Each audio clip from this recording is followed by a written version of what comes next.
I've been a long-time fan of your playing. Oh man, I don't thank remember you. what the first record was that I heard you on, but it was overlapping. Might have been Bounce, Mm, Terence Blanchard, right, or Gretchen Parlato's record, the first unofficial one. right. And of course with Herbie, I've been following all the bootlegs and then the recordings. You know, I'm I'm following you, and I was Oh really man, amazed by what you came up with and what kind of style you created that hasn't been there before. And I think that's all we all strive for, you know, to find something unique. just searching, being myself, ready to. I guess I learned so much. I still learning a lot from Herbie or Wayne or Terrence. Any of those guys is just what I learned the most is don't be afraid to try. You Yeah, know, yeah. I mean that's what you're doing too. We just try and see what comes out. You know, Hmm. sometimes we're happy, sometimes we're not, but it's by trying you discover. There's no other Yeah, way for me. yeah. But I think that was a quality that you had inside of yourself before you met those guys, and that was also maybe what one of the qualities in you. There are many, but one of the qualities that they really saw in you and that they were attracted to, right? Yeah, probably. I think when I did, well, I met those guys through the Monk Institute. I did the Yeah. audition, and yeah, probably they heard something different. And in my mind, I remember when I went to that audition. Um, and I knew I have to play in front of Herbie, Wayne, Terrence, and so and so. I'm like, okay, what you gonna do here? I mean, there's no way you can impress those guys by doing what? You just have to be yourself. Yeah. What did you play? Oh, I think we had like 10 standards. We prepared 10 standards, and they just pick up. I think I played. First thing was, I think they asked me to play Footprints. I guess from the recording I sent for the audition, and then I have to play one monk's tune. I can't remember. Yeah, I think I played two or three standards, Yeah. and that was it. But in my head, I was like, you just have to be yourself. Yeah. Don't even try to impress. Just do your thing. Either they like it or they don't. Hmm. you know, So and that's what I did. what happened after that? I'm wondering how the process was for you to end up in Herbie's band. How So, did that happen? well, the funny story was right. During the audition, actually, when I finished the audition, Herbie, said, um, "How about I just take Lionel on the road and we forget about the Monk Institute?" And Wow. everybody was laughing. That's how, I think um, that's how it started. And then I think after a year, Terence asked me. He was the musical director of the program, and he asked me, he would like to add guitar to his band, and I said, "Man, I would be honored." That was my first professional gig actually. So I was in school, but I was already in and out playing with Terence, Hmm. mostly in the weekends. And Terence said that he heard in a conversation that Herbie was talking about me, and he called his wife who was managing him and said, "Oh man, let's get Lionel quick before Herbie call." So it was a good transition from me from the Monk Institute. Then I played with Herbie, Terence for many years before I started playing with Herbie. Yeah. So what's some of the things that you learned from Terence Blanchard? Terence, I have to say, is one of the greatest teacher. I mean, he really opened up my ears in in different way. Like I remember we would be playing a tune in a band, and he would stop the band and we would ask somebody, "Okay, why did you play this? Can you explain?" Mm. Things like that. So it was very good for me because when you come from Berkeley and all you want to do is just play, you play, you Mm. know. And then he was really putting accent on on the details, which actually are not details so important. You know, why did you play this? Mm. What make you play this? What did you? I mean, you have to react to something you heard. What did you hear that make you play this? Right. Or you know, and it all makes sense, you know. But from that point, for me, it was okay. Well, you know, I play it because I mean it, because you know I hear it, not just because I want it, but because the music asked me to do it. You know, Mm-hmm. those kind of things. I learned a lot with Terence. You know. Mm-hmm.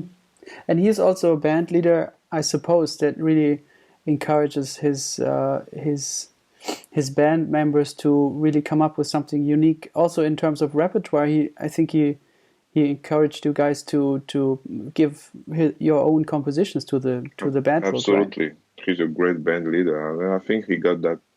He learned a lot from Art Blakey. You know, he talked a lot about Art Blakey, Mm. and it's true. I mean, in the band, I feel at some point like he was kind of the new Miles in a way, because um, everybody in the band was unique. You know, I mean, still in his band. And when I was there, Aaron Parks, you know, Eric Haaland, Lil Bit, Kendrick Scott, Derek Hodge. I mean, all those guys are Yeah, unique players. You know, very true. and he definitely gave chance to everybody to bring compositions, not just playing, but composition as well. So Would he ask for specific things in compositions? Like, could you bring no, a ballad, or he just no, said bring something? we all bring different tunes and we rehearse the tunes on the road, play them, and see how they develop. And when it comes to recording, just pick the strongest ones. Mm. So, if you bring a composition, would it get changed a little bit by him, or could you maybe pursue Mhm. your own vision of the tune? Oh yeah, you have your own vision, and then he might change the structure, or you know, because he might say, well, let's start from the solo and play the head in the middle, or you know, he Yeah. can. And he always come with great ideas. Mm. Definitely, absolutely. There's so many great versions of your. It's almost a standard now. The Benny's tune. Oh It yeah, has so many versions of that. Well, I think I can think of a couple at least. You yeah, know, and with Terence, the one with where Herbie plays. That's a special yes, one. yeah. He was the. I remember Benny Stone was a kind of a homework for me. You know, with Terence actually. How so?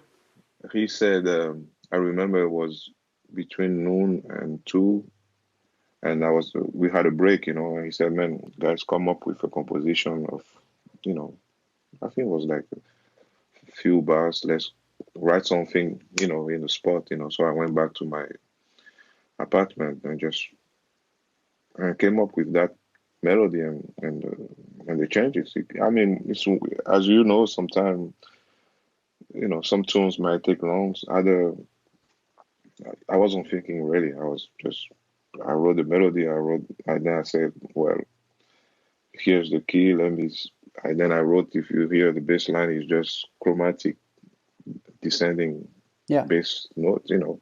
And then try to fit the chord based on the melody. It's something, actually, I wasn't like, okay, let me compose. I was like, okay, it's like homework, Hmm. you know, let me do this homework quick.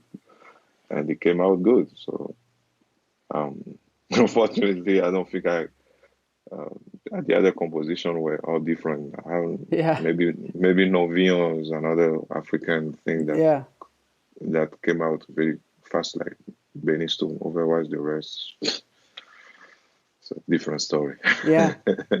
That's also on the Gretchen record, right? The Yeah, Novignon. Yeah, it's a exactly. beautiful Yeah, tune. yeah. Thanks.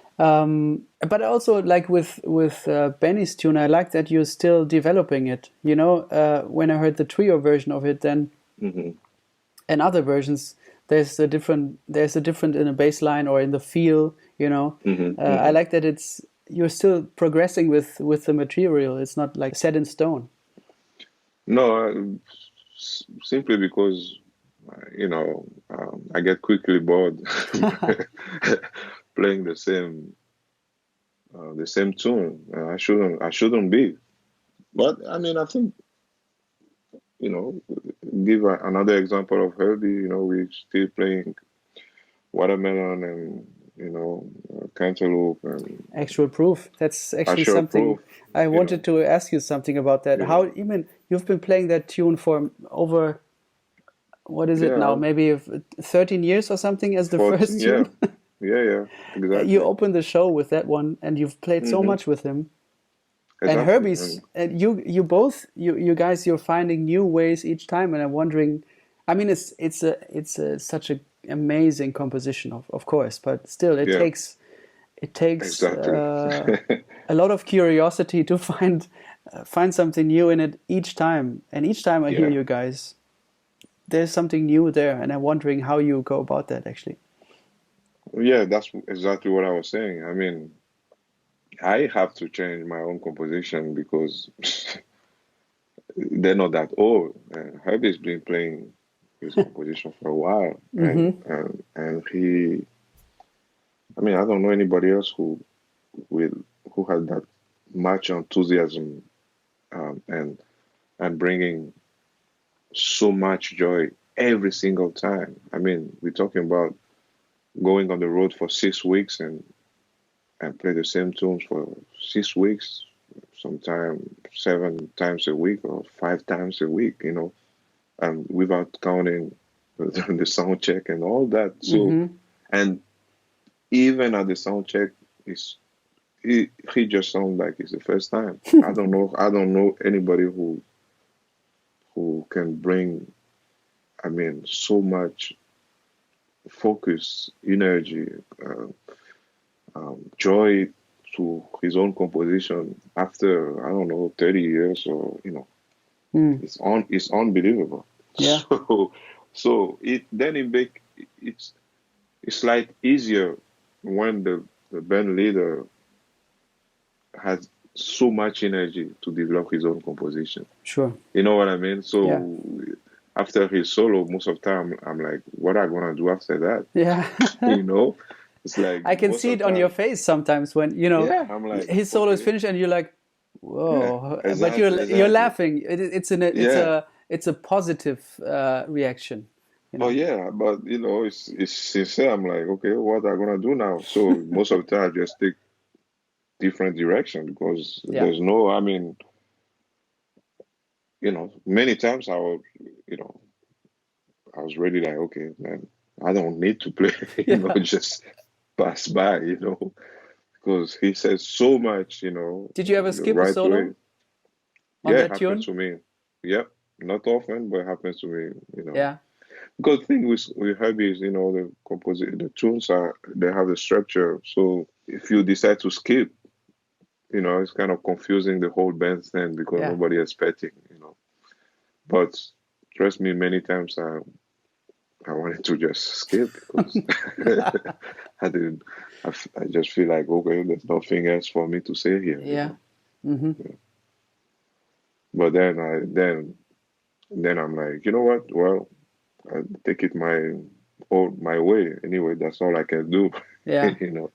Yeah. You know, it's a lesson Yeah. every single time to hear him develop In a way, those symptoms. but also in a way, he forces you to do something unique Absolutely. just killing it, and then you have to play your solo, and you're having the only thought that's reasonable, like either Yeah. I'm not gonna play or I'm doing something different, right? Yeah. So he forces you to be different in a way, in a very nice way. Yeah. I mean, he covered so many territory that you have to find something different, Yeah. and he's supporting you exactly a different way. So Hmm. the good thing is the support is always amazing. So it just push you um, over your limits or over whatever you might have in mind. Hmm. He just keep pushing you. So you go search. Mm. You just go search for something else, which is what I love. Just go for it and let's see. you Yeah. know. How was it when, like, the first gig with the band? How did you prepare for it? Did you know all the tunes already? Did you transcribe actual proof, or did he send out No, charts, or what happened? no, the first gig I remember was in Roma. And yeah, I think they sent me a recording of the group at that time, one of their gig, so I just have to listen and check out what they were doing and find my space, because there were no guitar. Yeah. Uh, Was it the band with Dave Carpenter and Richie Barshea? Yeah. exactly. That was the band. And, I have to just, okay, find my space. You know, it's always challenging. I remember he told me, um, yeah, I would love to have you in a band, to replace saxophone. And I said, oh man, to be in a band, yes. But then he said in quartet. And then I was like, quartet? You mean guitar, piano? He said, yes, guitar, piano, bass, drum. Mm. And my first reaction, I didn't say anything, but I was like, wow, well, how this gonna work? I mean, Hmm. but I didn't say anything. And he was hearing different things from me, through all my the way I was using effects Hmm.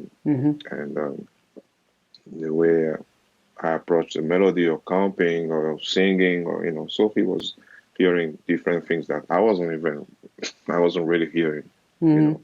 He is one of the cats never say a word to you about I think you should do this, I think you should play ever. I mean it's been 14, 15 years I've been with him. And it's not only me, it's anybody who passed by. I never heard Herbie say, oh, I think you should play this way. I think, no, he let it go. So at the beginning, I was a little nervous. I kept asking him, can you give me direction, what you think, what you're expecting? And he always said, no, man, uh, you're doing your thing. It's not, you don't hire somebody to tell them how to play, which was the first lesson. It's like Mm. you hire somebody because you like the way they play, and you let them develop your music or their music. You know, it's not you don't hire somebody to say, okay, I want you to play like this. Then you might as well just hire somebody from the studio or whatever who just want to play exactly the way you want it. So that was the first lesson, and he just let me do my thing. From the beginning until today. He never ever telling me, okay, or maybe you shouldn't come here. Maybe I guess I do it naturally as well. I give plenty room um, and he give me as well some room. So Mm. it works. It works in a way because guitar, piano, as we all know, doesn't always work. But I think it's all depend on who you playing with. Exactly. Yeah. Exactly. Yeah. But he didn't tell you what to play, but I'm sure you asked him a few things, right? Yeah. What are the lessons in harmony that you learned from Herbie, either through playing without a word spoken, but hmm um, I'm wondering, did you ask him a few questions about exchanging chords, the use of harmony in a couple of his tunes, or when he's comping, whatever? Did you ask him a few questions about that, and what would you Yeah, like of to course. share about that? Of course. I mean, I ask him many. I still do sometimes. Mostly at the sound check, of course, he will play a chord, and I will go close to the piano and ask him, "What is this?" And then he just, "Oh yeah," just explain to me, to anybody. Hmm. And the thing with the guitar is really difficult because he's he has his four fingers um, playing different notes, so sometimes I have to get the note and bring them, make a scoop, make a shorter version of the chord, Sure. whatever can sound like the chord, but not completely. Yeah. Yeah, mostly on his compositions, he plays some stuff. What is this? Then we try to put a chord symbol on it and make it slightly easier for me to play. Mm-hmm. Um, he's a force. I think the best lesson for me is just listening to him. Mm-hmm. Every day and see, because he, beside the heads, most of the time, if you hear him playing, is pretty much, not always, but pretty much the same chord progression. It's probably on the heads where there's a melody. Mm. But for the comping and the solo, uh, I mean, I learned so much with him in terms of one chord after another, just building up or going to different direction, not always jumping back to what it's supposed to be until Mm-hmm. you resolve. I don't know if what I'm saying makes Yeah. sense. He's finding relation with the bass note, right? Or sometimes he just in his harmony and just keep going. Without ever coming back to the original thing to have it clear for everybody. Yeah. Exactly. So he's just keep building. Yeah. Um, he's hearing the bass player. He's hearing when it's like that. Uh, my role as a accompaniment, I'm not playing the chords. I think that's why it works too, because I'm not playing the original chords when Mm-hmm. it's get to that zone. So I might be playing single notes based on what he's playing. Mm-hmm. So that required uh, more focus on the whole bandstand, because we have the form, but we harmonically going so far from it, and then when he resolve, that's when everybody starts screaming. Yeah. you know, It's true. Yeah. that's his magic. He, like, until when he's gonna build up, and most of the time, when you think that Herbie is gonna resolve, okay, or he's at the high point, the climax, Yeah. actually, most of the time we're wrong, because it's like, okay, that's it. No, man, keep going. Yeah. So that's Herbie, And but my point is, harmonically speaking, he's not jumping outside of the harmony and resolve right back. If he's start building, he's gone. Mm-hmm. He's still hearing the original, but he's really superposing stuff. At the end, for me, it's more about um, the color than the harmony structure. You Yeah. know, it's just like color. It's beyond the notes, basically. Mm-hmm. It's just, and that's from his energy. His Mm. focus is unbelievable. Yeah. Yeah. I don't know if that helped, but Well, it helps. Sure. Anything helps. you know. Anything helps. So But did you ask him sometimes when it comes to playing, something like a standard form, a standard type tune, what kind of maybe concept is behind when he's actually replacing a chord and then another chord? Did he go into to no, that? he. I mean, we play few standards. I remember we did a tour with symphony orchestra, and Yeah. he did a lot of, as around midnight he did a lot of rehab. Yeah. Um, but I mean, the rehab, when I see the changes, I totally understand, where he's coming from and where he's going based on the melody. But Mm. the main question is how he gets to that, Yeah. and that's, you know, I just I don't think it's just something he's hearing. There's no formula basically, like he's following to do a rehab. He just go from one note to the other and see how they can connect. Mm. So I'll always try. I see him a few times at the sound check, just trying. Uh, he play this thing and play this next chord and play the third one, go Mm. back to the first one. He just work his thing out. Every time I see him working on something, he's very slow. He just takes his time and just he play one chord, listen to it, does like this, Yeah. play the second one, Yeah. Yeah. and play the third one. Yeah. He just does he's not like, when it comes, I feel like when he's really looking for something, or he just take his time. Yeah.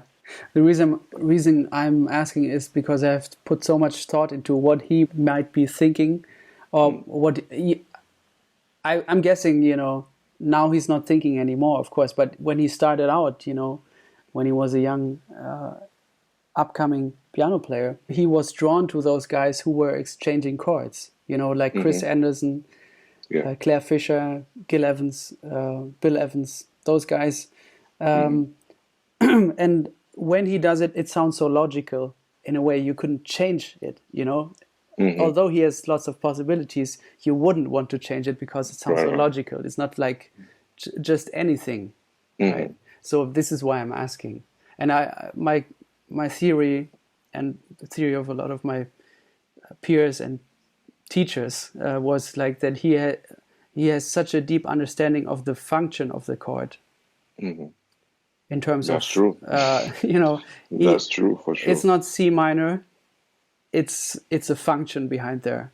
And understanding that function allows him, that's what we are thinking, allows him to play anything else that can resemble that function, although it might be super far away from that. But it resembles that function. And this is Yeah. where the logic maybe comes from. Yeah, his way of building tension is unique. I mean, when it comes to voicing or voice leading, or I mean, it's just full of surprise all the time. It's like one after another. It's like, whoa, where this one comes from? But the magic with him is not just because he play one chord that we are screaming like, whoa. It's most of the time the chord he plays before that one and the next one coming behind. So he always find a way, to always glue things together. I mean, I've seen him in so many situations. I've seen him we recorded in Toronto with Sting, Possibilities, and I did an arrangement. He asked me to do an arrangement for Sister Moon. Yeah. And I remember that we recorded after and one we were listening back, and Sting, he sang a note that was so, like one of those miles, like was so beautiful, original, different, like kind of clashing with the chords, but it just sounds so good. And we were wondering, and then we realized that it's because of Herbie. He just played one chords that make, because what was on the chart wasn't that chord. That's not what I wrote. Yeah. But if he didn't play that chord, that takes probably actually for sure that note will be replaced. You know what I mean? We will have to ask Sting to re-sing the melody to fit the chords that everybody was playing. But because he played that chord, he just resolved he played a chord that has the original chord I wrote, plus something on top that's supporting what Sting was singing. So somehow it just works, Yeah. I don't know how, I mean, but the thing is, do it on the spot. Yeah. Because you can listen back and find the right chord and, try to work it out. But do it on the spot. That's magic. That's brilliant, Yeah. But that's Herbie, Yeah. He has good ears, He said, for a long time I thought he had a perfect, but he said, no, I have a good, no, not perfect, but good relative. But for me, you play something, you go to the piano, he play it back. He's not looking for the note, he just do it. Yeah. But he said he doesn't have perfect, so yeah, I see. He had good ears. Yeah. Sure. Yeah. Do you guys listen to music together, and do you hip each other to different stuff? Yeah, we listen to some stuff together, mostly in the bus, or watch a movie together, or Mm. watch a documentary. What was the last thing we watched together? Uh, oh yeah, Nothing Call movie we watched together, for example. He was telling us how, he learned a lot from Nothing Call, Yeah. how great piano player he was that people don't really, I mean, people always talk about, of course, the voice, but he's a Yeah, hell of a piano, he was a deep exactly. piano player. So, That trio, the trio yes, is amazing. exactly, exactly. So he talked a lot about that, sometimes we play some things for us, things that I never heard from, or sometimes somebody, after a gig, give him a bootleg of him. I mean, the quintets with Miles, and Yeah. sometimes we listen to those kind of things in the bus. Hmm. Those for me are the greatest moments because Yeah, yeah. What you happens in know, those moments? Like, does he comment on the music? he listened. Of course, he listened with different ears now, Yeah. but it's just you just see the laugh in his face. Like you can tell like he's going back in those moments, Hmm. and then he will tell so many other jokes about those moments, and it's just things that you can't learn from listening to the recordings. You can't learn just by playing with him. It's just you learn by being on the road, you Yeah. know. But sometimes we just talk for hours, Sometimes we have like 17, 21 hours best ride, so we you know, just sit on the lounge and talk to him, ask him questions, and Mm. those are for me are the most precious moment, and I'm glad that I'm still around to learn every time Yeah. because you can learn those things on the record for sure. Yeah. You know. And maybe you can get into talking about if you have something like a daily practice. I suppose it's different on tour, Mhm. but if you have time, what do you work on? Is there something that you work on every day? Do you play some classical music also, or what do you do? Well, I'm a little frustrated the last few years because I don't find the time to practice the way I want it, Hmm. simply because of the running.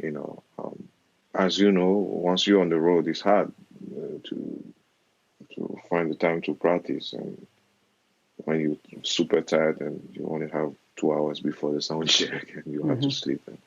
But what I do, it took me a while, but now I found a good concept that works for me is for whatever time I have, if I have 15 minutes, I use those 15 minutes to focus on something that um, I'm, I've been thinking of. And most of the time, lately it's mostly, some concepts. Like lately, I'm playing seven strings, so I'm thinking different. Um, I'm changing the tuning a little bit. So those kind of practice I do also without the instrument. Yeah, I just in your think head. of in my head, I'll do the same. Yeah. and it works. I finally Hmm. found something when I'm on the plane for a few hours. Sometimes I just see my guitar deck, I see all my voicings, all Yeah. the inversion. I just practice like that. And afterwards, you can play it, right? If Yeah, because it's clear in your mind, then you can exactly, play it. It's not exactly, the technical aspect. You're way past that, because the technical aspect isn't that hard. It's more to be clear about that. That's the exactly, hard part. exactly. So I pass more time, and I think going back to Herbie, he does that too because I said, man, you just sounds better and better. I mean, he doesn't. Chick has a piano in his room Yeah, yeah, everywhere. yeah, yeah. Herbie doesn't have piano in his hotel room. He just get on the. So I'm like, you have time to practice, and but he's practiced a lot in his head. So I start doing that. But then when I have the instrument, even if it's 15 or 20 minutes, I just do the regular thing that we all do. Just scales. I arpeggios, my technique. Mm-hmm. Those are the three things I do beside the concept, because I think a lot about the concept, about the sound, and my technique of how muting the string or angle, a lot of details, things that I hear, but they don't always come to my fingers when I'm playing. So and some harmonic concepts, some things that I can't do on the spot when I'm playing. So I just slow down if I have a few minutes and just go through them. Anything you went through lately like that? I'm just asking if you can go into detail about that a little bit more. Well, the one thing I've been working on and still is it's like a common note, like if I have like F, like a middle F, how many notes, I make a chromatic scale, for example, and put the F in the middle and see the relation, the F with the chromatic note on the scale, on the circle, being the chromatic notes being the bass note, basically. So if I have F with A flat, then I find the chord between. So basically, it's kind of voice leading. So I have the F. So I would say A flat minor 6. Then I will go maybe chromatically to the A, which is F over A, etc. Right. To the B flat. So the shortest movement I can do inside the chord with the bass note moving. Yeah, voice leading. Voice leading. Yeah. So things like that, I found out that it helps me a lot in terms of reharmonization or superposing chords. So it helped me in many composition or improvisation, different aspects, things like that. Yeah. And like I said, I've been playing 7 strings now, so I like it because it kind of gives me a range, larger range, closer to the piano, I would say, in terms of. Yeah. But it's also challenging because it's almost like relearning the instrument. So I'm approaching. I'm not approaching the instrument like 6+1 and just use the lower string as a bass note at bass line. So I have to reconstruct all my voicings. So that's kind of kicking my butt, but I like that because I like to be working on something. Yeah.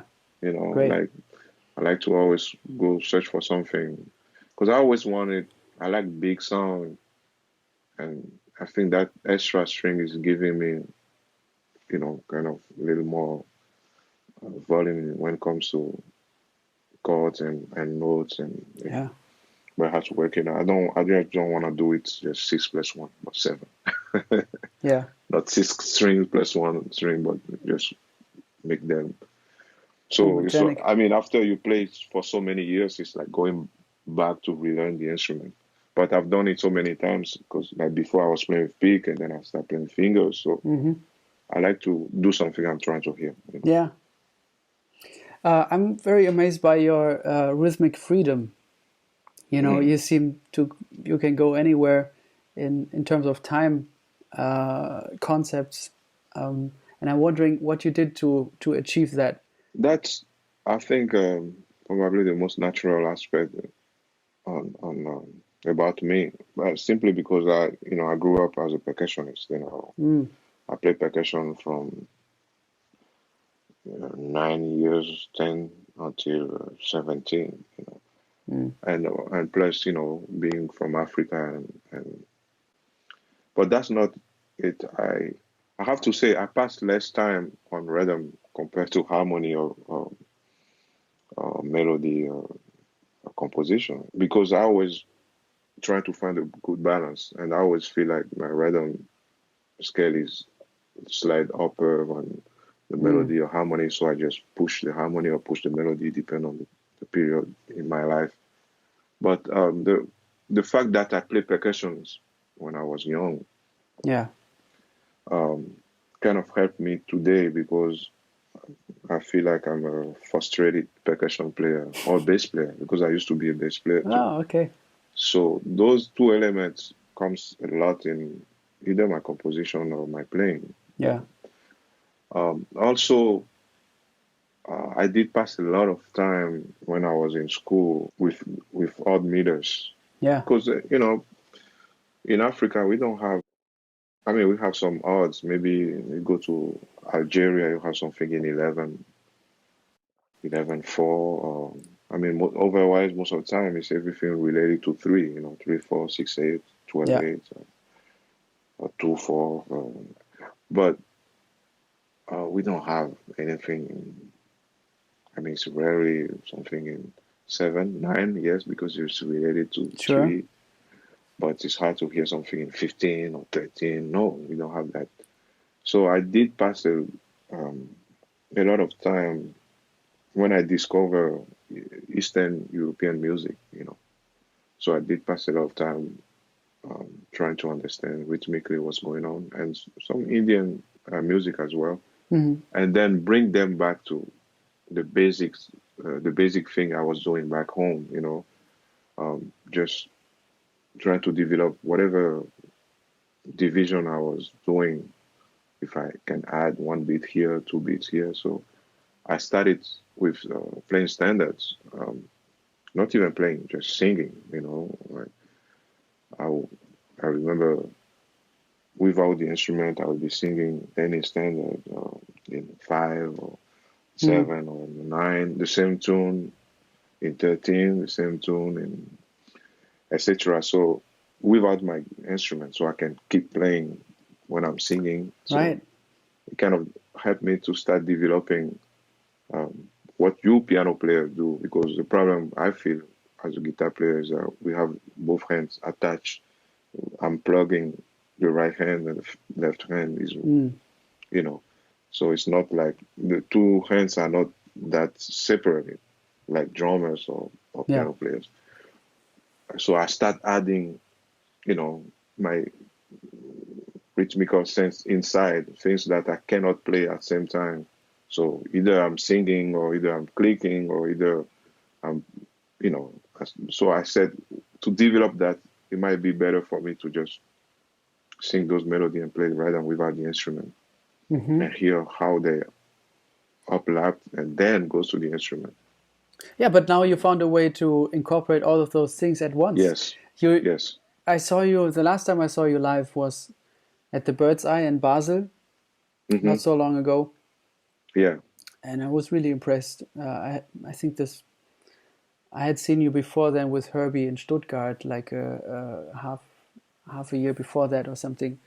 And in at the Bird's Eye, you were doing three things at once, and all of those things were on, at first sight on different rhythmic Hmm. levels, doing the clicking, the singing, percussion on the guitar. Maybe it was four things, and playing I the don't know. guitar. That's You know, messing up. and it was really amazing to see that and to hear that, and got me thinking like, how can you do that? Because I can't I can't play and talk at the same time. I'm Oh, I'm I'm sure done you with can. that. Uh, so I'm not even thinking about maybe I should. Actually want to work on just for my own Mm, playing at home, playing and singing. yeah. Because I sing along when I play lines sometimes, Hmm. but I Hmm. rarely do something different that I do Right. when I play. But seeing you was really an eye opener on that level. And you've been cultivating that over years. I've been Yes. following you, seeing you do that. But it seemed to me at the Bird's Eye, I saw you doing even newer things that I haven't seen you before doing. So it keeps on evolving. It Oh, was thank really, you. really amazing to see. Thank you. I like to push. Yeah, I like to push the limits. So every time I get to this level, now I'm like, oh, maybe I can. Oh, maybe. Oh, hmm, so that's always what um happening in my mind, and I push myself to the limit where I'm like, okay. one more note in this area is gonna collapse. Yeah. You know, and I think I'm not afraid to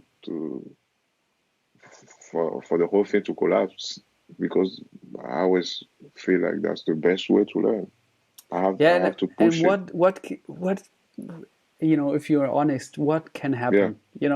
You're on stage yeah, with your friends. I see you exactly. with your trio or with Herbie, and there are these moments that you talk about where it's on the edge of Yeah, collapsing, and you're just exactly, having fun with it. Like children. exactly, What can happen? exactly. Nothing can happen. Well, nothing can happen. The only thing that can happen is like, oops, I completely, Yeah. that's not what I meant. But again, I'm not afraid of that because at least that's how I discover, okay, oh, otherwise I never would even think like I could get to that level of, Yeah. you know. So I just like to just keep pushing, Yeah. pushing. But and rhythmically, I'm to be honest, it definitely will be hard for me to explain in details. If I record it, I can say, okay, oh yeah, okay, I'm doing this here. I'm doing I'm this. doing Yeah. this here, but I can't at those moments say, okay, well, this is what I'm doing. This is because it's just, I guess it's the practice we do beside the concert, and then we play, and then we just have fun. Mm. Sometimes it comes strong, sometimes it doesn't come that strong, but normal every day, every moment is different. Yeah. So yeah, I like to push it. I don't like the comfort zone at Hmm. all. And definitely one of the things I learned from my heroes too, just Yeah. But I think also the topic of being very fluent in odd meters is something that you influenced Herbie. To hear him play over yeah. 17s, that amazing solo on Karibu, Oh yeah. that's an amazing solo. But you know, there's you couldn't wish for anything else. But when you listen to him now play that 17s with Oh yeah, Watermelon yeah, yeah. Man, he Oh took it to a yeah. different level now. Absolutely. Because you can rarely hear Herbie play over odd meters. There's some odd Mm-hmm. meters, and even less in his own music. But he plays it with different with different other artists throughout the years. Mm-hmm. You can find some spots there, but I think Mm-hmm. you took him to different territories there and really inspired Well, him. yeah, I probably, but I think the main thing is he, how many people of his generation with festival accept to play something in 17. Yeah, right. Let's put it that way. Yeah. I mean, I don't know that many from Hmm. Herbie's generation. They probably tell you right away, like, nah, but he's person always, like kind of asking for that kind of Hmm. thing, because Herbie has this kind of a child, I don't know, heart, the essence, just want to learn. Hmm. He want to learn, he's like, what is this, oh, he's trying, you Hmm. know, he's like, oh man, damn, I can't get it.